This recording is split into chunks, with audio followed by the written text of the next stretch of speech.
Yo, this is Funky DL. I'm representing London, UK, and right about now, I'm live and direct and in full effect in Tokyo, Japan.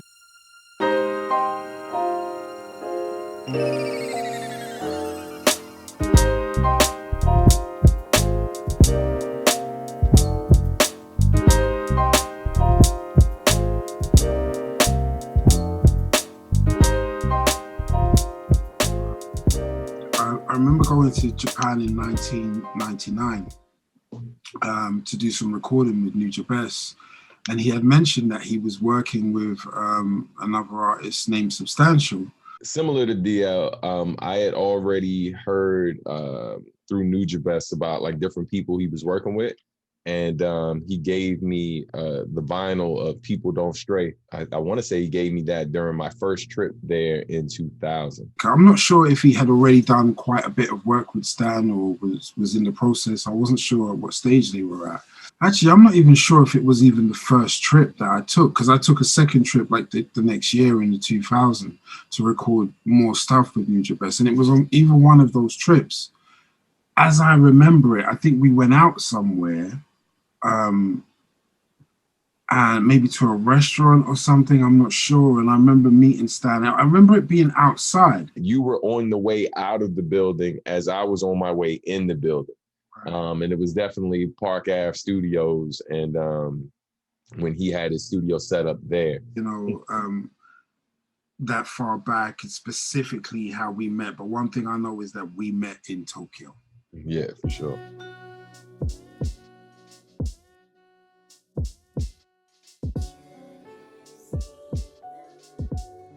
I was initially, before ever really getting into the hip hop sound, I was into, you know, the kind of ragamuffin sound out of Jamaica. And I used to listen to, this is like as a 6, 7, 8-year-old, I used to listen to artists like Lieutenant Stitchie and Papa San and Admiral Bailey, and, you know, and that music was really interesting. And it was the toasting element, you know, or just the lyrical element that really was so cool. And growing up in a West Indian household with my mum, you know, it was kind of just natural to have, you know, reggae and ragga music in and around in the environment. And my older brother, who's a year older than me, was also into all of that. I didn't really first get acquainted with hip hop until I think the first time I ever really heard anything that was like rap was the Fat Boys. And I was like, this is really, it's really humorous, you know, when you're, especially when you're a kid, like you're 9 years old or something, and the Fat Boys are rapping about stuff in their faces. And as time went on, by the time I'm like 10, 11 years old, I'm being introduced through my older brother, getting tapes from my uncle, to artists like Biz Markie and Pick the Boogers and KRS-One, Love's Gonna Get You, and Special Ed, The Mission, and all of these records. And again, I found them so fascinating because of the storytelling element. I heard the Jungle Brothers, Straight Out the Jungle, and there was something different about that musically. Some of the samples they were using, and then that led me on to De La Soul's 3 Feet High and Rising because of that whole Native Tongues connection, and then Tribe Called Quest, People's Instinctive Travels, and all in, you know, succession. You're talking about Jungle Brothers Straight Out the Jungle is 88, and De La Soul's 3 Feet High Rising is 89, and Tribe's People's Instinctive Travels was 90. And all of that, it was that era that just sucked me straight in. And I think it was the melodies and the music and the funk and the jazz and there was just a sweetness to it. And that's kind of what really drew me in. Like my focus wasn't so much on just the rap side of it, even though I listened to a ridiculous amount of rap music. Like I really was looking at the whole kind of like all of the elements and trying to figure out which one of these elements were potentially my way in, so to speak. The first cassette that I ever owned that was hip hop related was the Fat Boys. And then of course like LL Cool J and, you know, I think of Rob Bass and DJ Easy Rock. And it's funny, like early on, like I really didn't see myself as a rapper. Like I was more interested in breaking when I was young. Breaking, beatboxing were kind of like my go-to, like early on. And then you know, and as hip hop dance kind of evolved and wasn't about breaking so much anymore, and you start seeing people like Scoop and Scrap Lover. Like I used to pay attention to rappers, dancers, and knew their names the way I knew rappers' names, like Scoop and Scrap Lover, or MC Lights Dancers, Leg One, Leg Two. You know, and then I think of Heavy D and the Boys and so many other, and then people like Steezo who started as a dancer and then became a rapper. So I used to, my earliest thoughts of becoming a professional hip hop artist actually had very little to do with rapping. I thought I was going to be a dancer, you know, and I even DJ'd at one point in time as well. So when I wrote my first rhyme, when I was like, I think I was 10 years old when I wrote my first rhyme, and it was just me playing around. You know, got a little bit of love until my mom discovered it. And it definitely was not PG. And so my mom had some words, and so I left it alone for a minute because I got in so much trouble.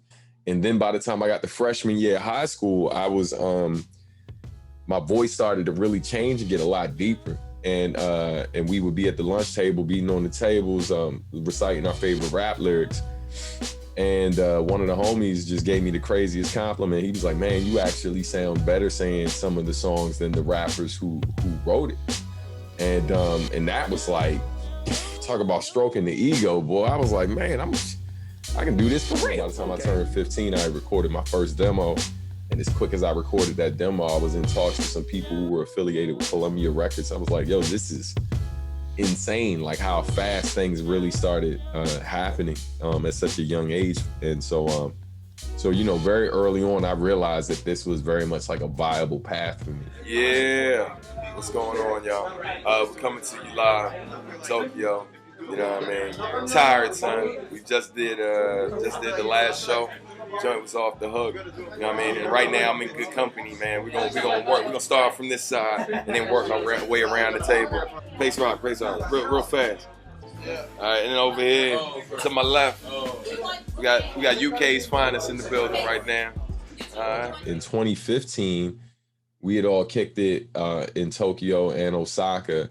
And you know, we were just talking it a lot, and I felt like at that particular tribute, those batch of tribute shows, I really feel like DL and I, along with Marcus and some of the other guys, I felt like we bonded a bit more than we had in the past, and just had, like, you know, a lot of great conversation, a lot of great laughs, and all of that. And so when I was able to set up that tour in 2017 with Marcus D, I knew that, you know, we would be making a stop in London, and I was like, there's no way I'm going to London and not hitting up DL to connect. And the best hip hop act is Funky DL.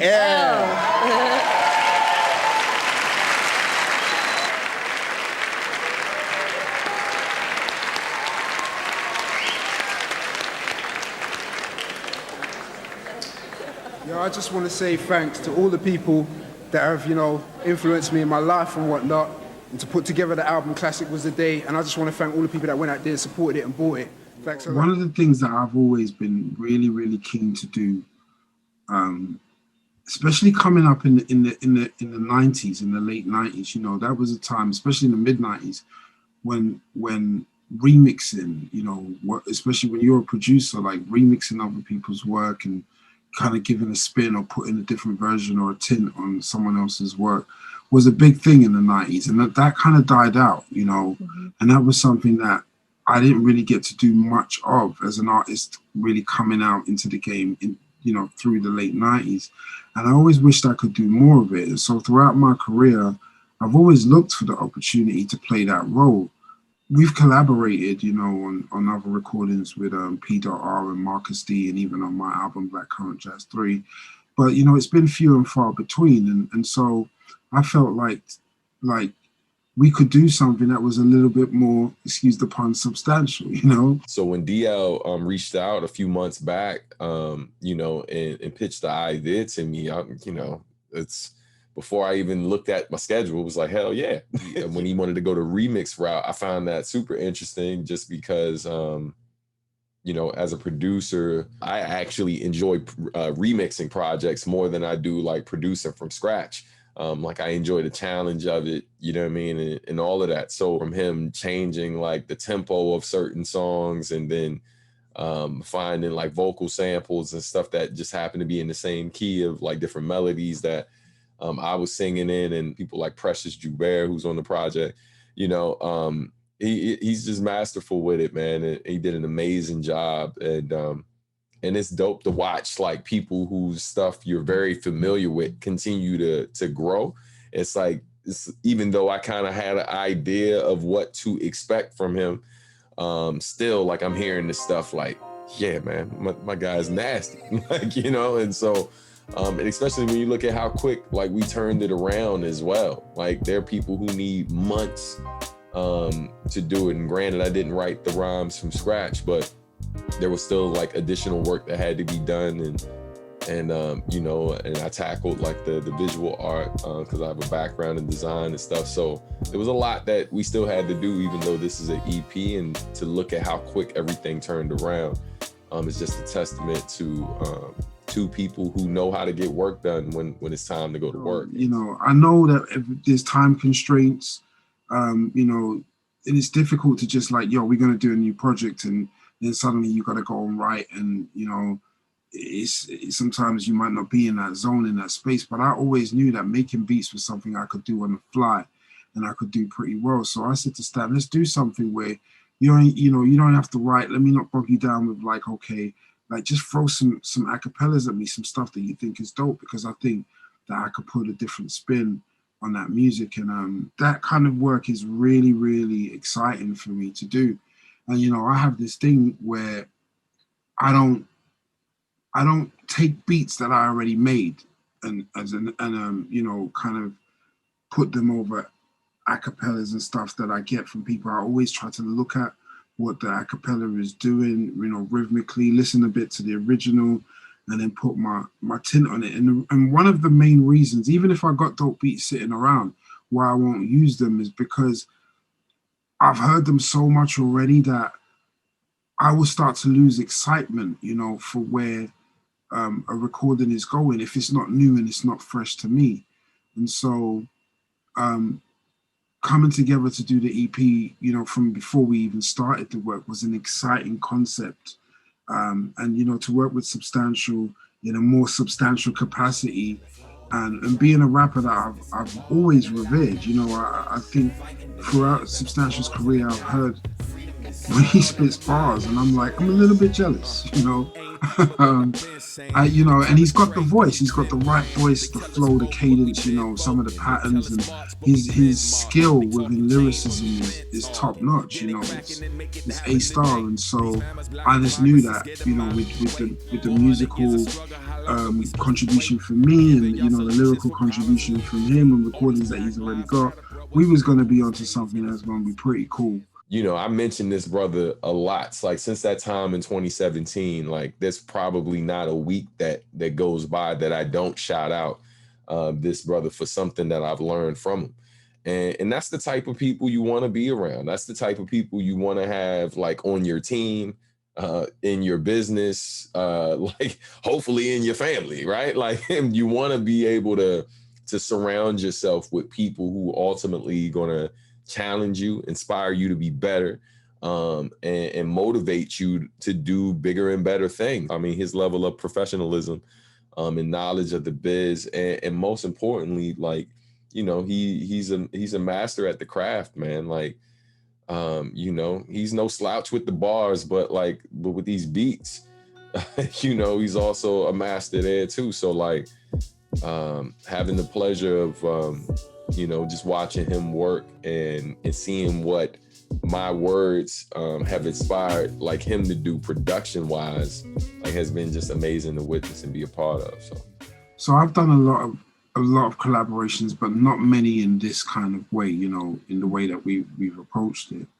I think what really makes it stand out for me is the level of professionalism that I receive from Substantial, because, you know, I've always tried to hit home the message with artists that being successful is never just about your talent. It's also about your ability to communicate well and it's about your ability to commit and to focus and to also cooperate. You know, there's so many different facets of being able to work with other people successfully, and I think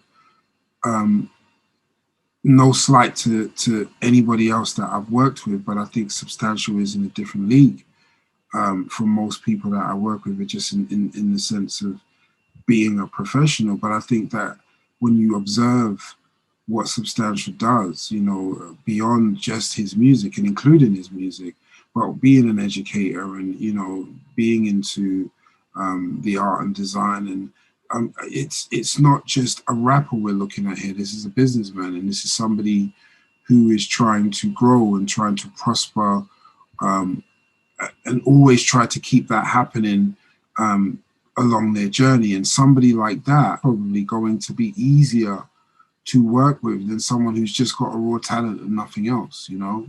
So I just finished teaching a class prior to this this meeting, and you know, and DL doesn't know this, but literally a part of my lesson plan is a quote from him, like him talking about music as equity. And so, yeah, so, you know, like having a conversation with students about things that he said to me and things I've learned from my time with him. And, you know, and another thing I told my students was like, man, never be afraid of people who might know a little bit more than you do about particular things. They might be something you may be more knowledgeable of, you know, but don't feel as though that because they are more familiar or have more experience with certain things that you all, you know, you all can't coexist and you can't learn something from them. You can't put your ego aside and get information that will ultimately help you be better.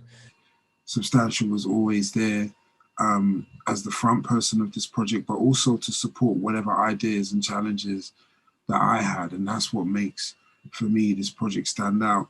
And I say that not to leave the music out. I was listening to Gift Raps about 2 days ago, and I'm just laying on my bed and I'm blown away by what I'm hearing. I'm just like, this is, it just takes me to another dimension. Listen.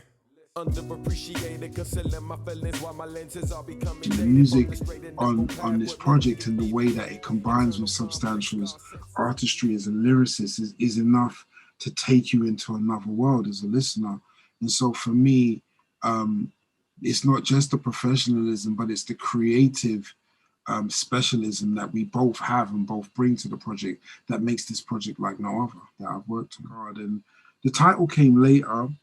We were kind of going back and forth on WhatsApp with different things that we could name the project. But I think We Met in Tokyo, it was a really nice title to annex to the project because we did meet in Tokyo. And also, you know, I think it's quite an intriguing title. It allows us to explore the backstory of who we are and our relationship. And even, you know, to add to what Substantial was saying about the 2015 tour, I think that specific tour was pivotal to the relationship we've all had going forward, you know, because I think, as he said, there was a bond and an affinity that was created on a deeper level than had been created before, where there was almost like a common solidarity between us as in the ranks as artists, and all of us.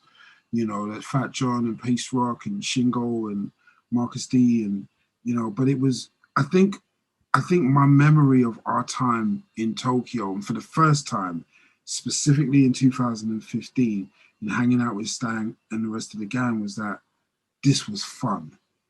You know, I never had that feeling before, even on the 2010 tour.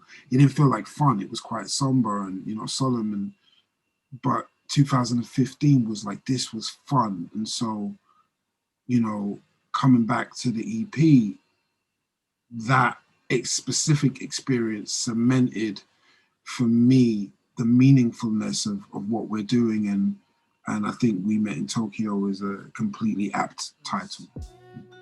None of us could have ever foreseen, you know, what would happen to Nujabes and then what would happen in terms of our relationships with each other as a result of it. But I think that Nujabes would be extremely proud that we have a sense of unity and unification, which comes from the seeds of the work that we did with him and the introductions that he made,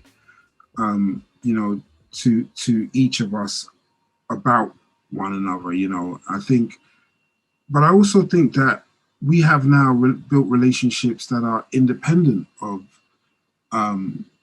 Nujabes. Yes, like I said, Nujabes may have planted the seeds, but I think we've gotten to know each other and know each other and enjoy who each other are outside of the realms of Nujabes, and to have an understanding. I mean, there's so much that we have in common. Say, let's take, for example, Substantial and I, we're roughly the same age. We're both black men, we come from different countries, but we're both rappers, we're both producers. There's a hell of a lot that we have in common that, say, I don't have in common with Nujabes, and Stan doesn't have in common with Nujabes. And so, the fact that there's an affinity between us could have been the case if we had met and it hadn't been through Nujabes. And so I don't accredit the current relationship now completely to Nujabes, but I recognize that Nujabes is the relationship we had with him planted the seeds. It's one of those things that after we finally really got to spend some time, unfortunately, after Jun's passing, there's nothing about it that is felt forced. And, as he said, there's so many things that we have in common. So when you have so many things in common, it allows kind of relationships to develop a bit quicker, because you feel like the person you're dealing with understands. Like, I feel like DL understands these challenges that I have faced. And he's a very solution-driven person. I'm grateful for my relationship with Nujabes and how it's led me to brothers like DL, brothers like Pace, Shingo, and all of the crew. Absolutely, he's a part of our roots, and eternally grateful for the introduction. And but I see what we're building as going way beyond what I think any of us maybe imagine it could be, like when we were all just kind of ships passing in the night and just doing our own things separately. We're all independent artists, and we all know what the real struggle is. None of us are out here making millions and millions of pounds of dollars, and none of us are out here, receiving all of the fruits of it, all of the spoils of what we do.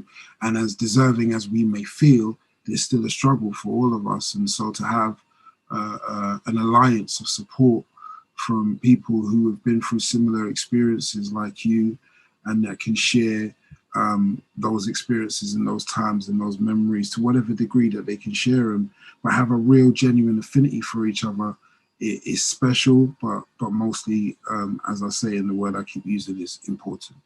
We're both students of the game, and one of the things I remember discussing back in 2015, I was just talking with the different guys, and of course DL was there, and was just saying, like, talking about the whole idea of strength in numbers, right? And while it seems like we were only coming together to do these tribute shows, but there wasn't a lot of cross collaboration at that time.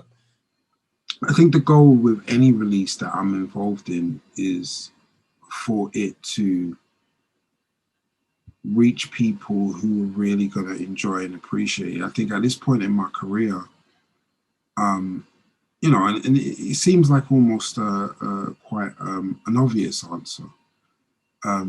But at this point in my career, I think the thing that I'm concerned about with most is that whoever hears this music and whoever likes this music can get to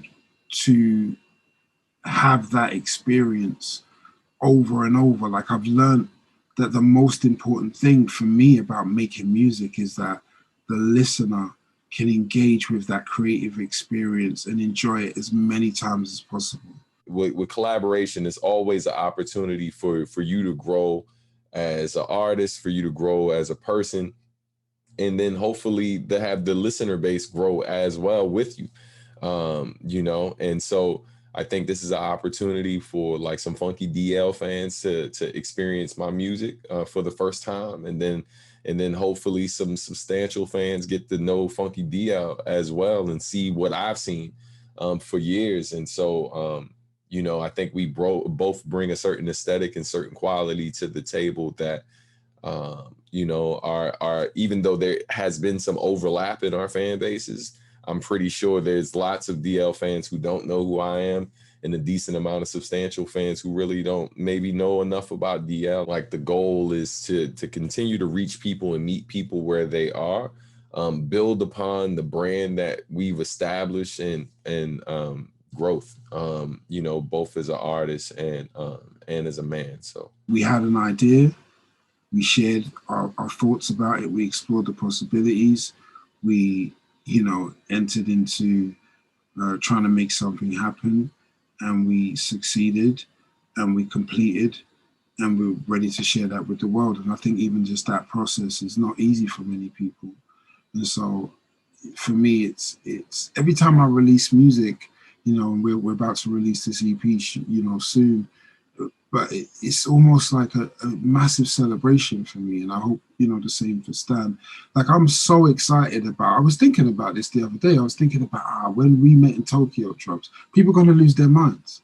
They're going to lose their minds, because I think it's, as long as I've been around and Stan's been around, but it's about the combination and the chemistry of what we've done here, which has never really existed in this format in anything that we've done together before. We're still able to bring something new, you know, and I think that possibility for me is really pleasing to anticipate, you know, that musically Stan and I have created something and created a chemistry that is yet to be experienced by anyone to the degree that they can with We Met in Tokyo. So that really makes me excited to release this project with Substantial. I'm excited to see, you know, what the response is, because I know how much fun it's been working on it and just being able to chop it up with my brother DL a bit more than we have. And, you know, I just know that, like, I feel in my heart that, like, the response is just going to kind of confirm what we already know and hopefully inspire us to do more work like this. And I think that's all that it's really about for me, the enjoyment of this music for each and every listener who manages to find this music along their path. I think that's the ultimate goal, for it to touch people and to give them a sense of comfort in whichever way it can. You know, as we know, people enjoy music in so many different ways, whether it's to chill, whether it's to exercise, whether it's to dance, whether it's to make love, whether it's to, you know, music is used in so many different formats for people to enjoy. And so at this point in my career, my major concern and my goal is to try and make sure that as many people as I can get to who are into this type of music and will appreciate it will get to enjoy it over and over again. Say less. Who am I to talk? Actually, I'm paid to do just that. Hit them with just facts. True, ugly as muskrats. Been in the lab, just cooking up tracks. Tight lip for a nice bit. This ain't a comeback, it's hung back. I'm Jai Tony with beats and flows instead of knees and bows. But there's no need to boast. Don't need my ego stroke. My track record's my interpreter. Good with supporters, y'all be thirsting for the worshipers. Namaste, I'ma play my role like Mahershala. No impact without an act. Get the working, bruh. Turn it up the moment I said less. My streamers might earn enough, but I can't exit till my team is right. Everyone's a boss, they ain't paying nobody. Everyone's a gangster, but they ain't no Gotti. Everybody say they know the code, but they straight snitching. Everybody know a lot, but they actually say different. Every post don't need a comment. Every pic don't need a like. Everyone don't need an audience. And every open mouth don't need a mic. Say less. Ain't what you know, it's what you do. Let the work you put in be the proof. Say less. You ain't gotta tell me that you're real. In time, everything will be revealed. Say less. Yeah. I ain't gotta tell you follow my drip, but it's a race to the top. Many opt for a lift. Wanna tell you about they driver, hope you offer a tip. Then turn around and act like you ain't come along for the trip. But you were there for they were talking, they and showboating, just floating with no wind in they sails, no motion. Illusionist, pin and teller, I can pin it better. Broke his at the ball, damn you slipping Cinderella. Just an image seller, stock photos, they are not thorough. Claim to be the realest ever, who gon' vouch for you? Not a soul, your own people hardly believe you. We see more than we hear and you saying more than you need to. Everyone's a boss, they ain't paying nobody. Everyone's a gangster, but they ain't no Gotti. Everybody say they know the code, but they straight snitching. Everybody know a lot, but they actually say different. Every post don't need a comment. Every pic don't need a like. Everyone don't need an audience. And every open up don't need a mic. Say less. Ain't what you know, it's what you do. Let the work you put in be the proof. Say less. You ain't gotta tell me that you're real. In time, everything will be revealed. Say less.